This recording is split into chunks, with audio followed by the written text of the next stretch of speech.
গ্রেপ্তার ৩৯০ জন আনসার সদস্যকে কারাগারে পাঠানোর আদেশ দিয়েছেন আদালত। সোমবার ঢাকার মুখ্য মহানগরীর পৃথক কয়েকটি আদালত তাদের কারাগারে পাঠানোর আদেশ দেয়।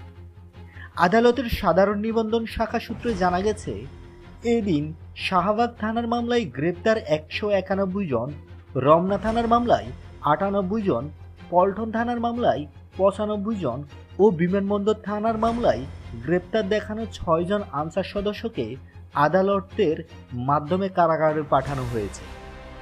এই ৪ থানার মামলায় অন্তত ৪৩৭ জনের নাম উল্লেখ করেই আসামি করা হয়েছে। এছাড়া অন্তত ৪,০০০ অজ্ঞাতনামা আনসার সদস্যদের আসামি করা হয়েছে।